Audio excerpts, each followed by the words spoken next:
Bonjour à tous. Aujourd'hui, cas pratique sur la responsabilité du fait personnel, comment on le rédige. Donc on va juste voir les majeurs et mineurs. Donc majeur, c'est la partie où est-ce que vous avez vos visas notamment et ce que vous devez dire avant de faire une application fait. Donc l'application fait, ce sera les mineurs comme on peut le voir ici. Hop, à la différence des majeurs.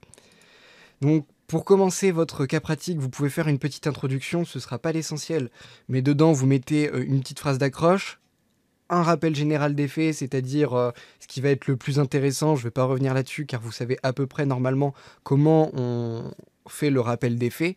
Simplement, l'essentiel, on élimine tout ce qui ne convient pas. Des questions, on peut faire une ou plusieurs questions suivant les responsabilités qu'on verra qu'il faudra engager. Et l'annonce du plan, je fais plus spécialement l'annonce du plan, mais l'annonce du plan, ça peut se faire. Sur la responsabilité du coup du fait personnel. Avec l'engagement de la responsabilité, déjà dès le départ, vous posez vos articles 1240 ou 1241.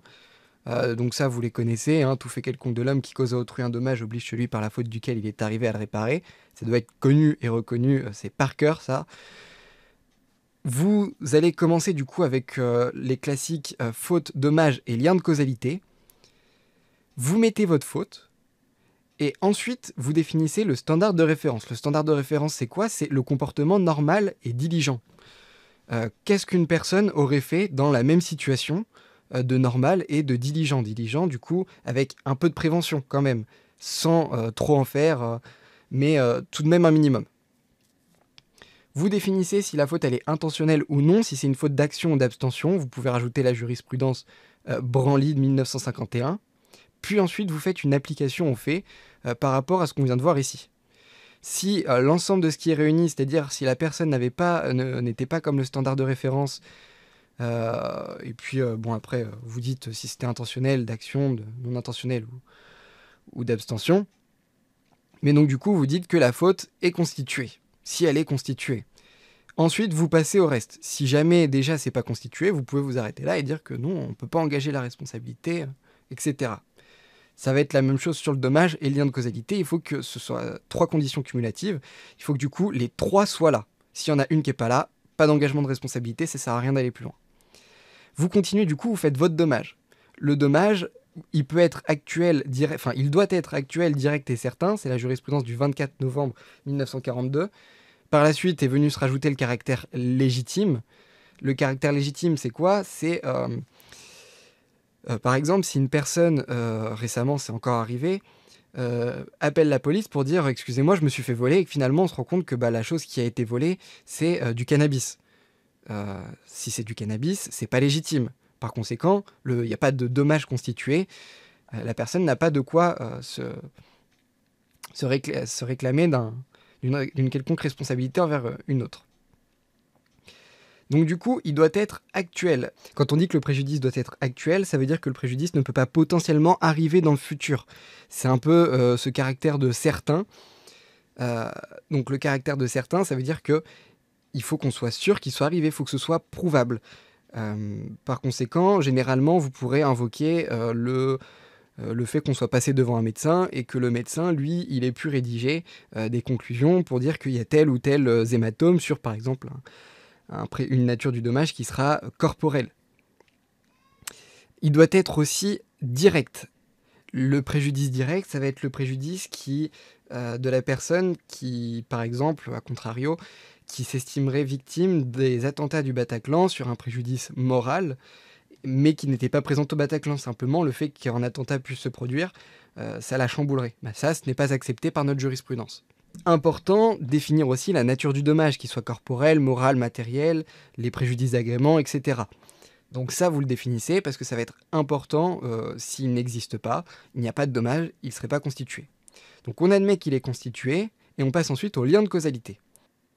L'équivalence des conditions, elle admet que l'ensemble des causes qui sont à l'origine du dommage doivent être prises en compte. On aura donc généralement des condamnations in solidum si on retrouve plusieurs personnes à l'origine du dommage. En revanche, dans le lien de causalité adéquate, il va falloir prendre en compte la cause principale qui est à l'origine du dommage. Sur ces deux théories, généralement, si l'une et l'autre ne sont pas constituées, on ira sur l'équivalence des conditions et on dira que la responsabilité est engagée, sauf si vraiment c'est apparent que c'est la causalité adéquate qu'il faut retenir. Dans ces cas-là, on justifiera qu'on ne peut pas aller sur l'équivalence des conditions et on dira que alors le lien de causalité n'est pas établi, donc que la responsabilité n'est pas engageable. Si ces trois conditions sont réunies, la responsabilité est engageable.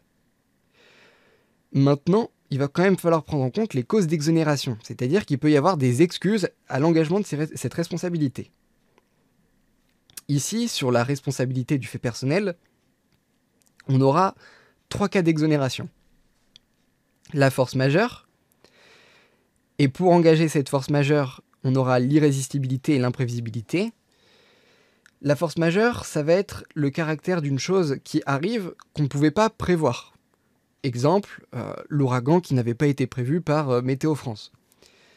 Il y avait un caractère extérieur, mais la doctrine débat un peu dessus, il aurait été abandonné, mais on pourrait retrouver des jurisprudences un peu plus récentes qui nous dit que par exemple sur des contrats, notamment au niveau bancaire, le caractère extérieur est toujours présent.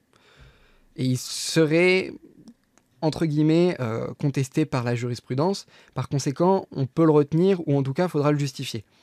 Dans le pire des cas, écartez-le pour l'instant. Je ne sais pas quand est-ce que vous regarderez cette vidéo. Renseignez-vous peut-être un peu plus au moment où est-ce que vous regarderez sur cette jurisprudence, car c'est peut-être celle qui sera le plus amenée à changer ici. On peut aussi retrouver la faute de la victime. La faute de la victime, il va falloir du coup aller sur le standard de référence de la victime. Qu'est-ce qu'une victime aurait fait ou n'aurait pas fait ?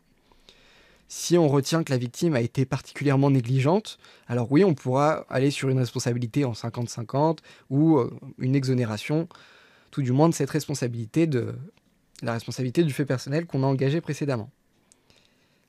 La théorie de l'acceptation des risques nous dit quoi ? Nous dit que la personne qui se prévaut d'un dommage ne peut s'en prévaloir si elle l'avait accepté auparavant.